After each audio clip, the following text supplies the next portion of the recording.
Her köneksideki komçak hasel harilerinin dünyaya kelişi üçün bir şart, oğudaki ısıklık derecesi 35 gradus buluşu gerek. Eğer ısıklık derecesi 30 gradusga düşüp kalsa, bütün balı hariler ölüdü.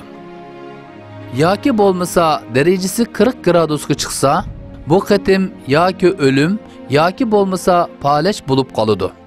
Şundak, her könekisinin ısıklık derecesi del 35 gradus buluşu gerek.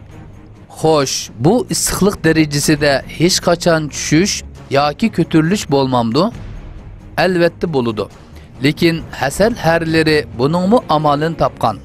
Isıklık derecesi 30 gradusga düşkende, here könükünün üstüde titrep durup ısıklık derecesinin 35 gradusga çıkışını tamamlaydı. Yani olar her oğusu üçün meşbuluş vazifesini öteydi. Eğer ısıklık derecesi 40 gradus götürülse, bu qatim kanatlarını yelpip oğunun içini salkın kılıdı. Demek bu qatim bir şamaldırgıç vazifesini öteydi.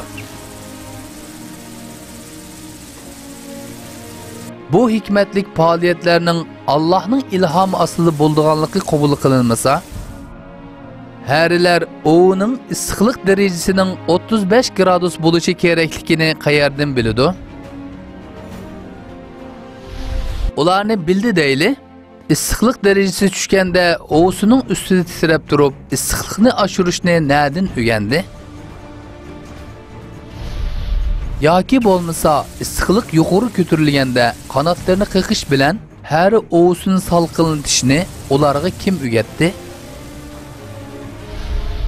Hemmedin burun herlerinin ısıklıkını ölçeydiğen gradusları var mı? Her oğusunun ısıklık derecesini kandak ölçeydi?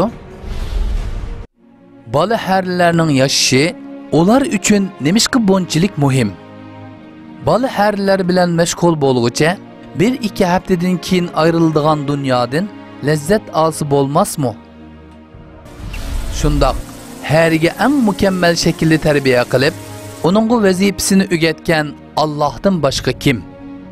Elbette bütün alemlerinin Rabbi bolğan Allah'tır.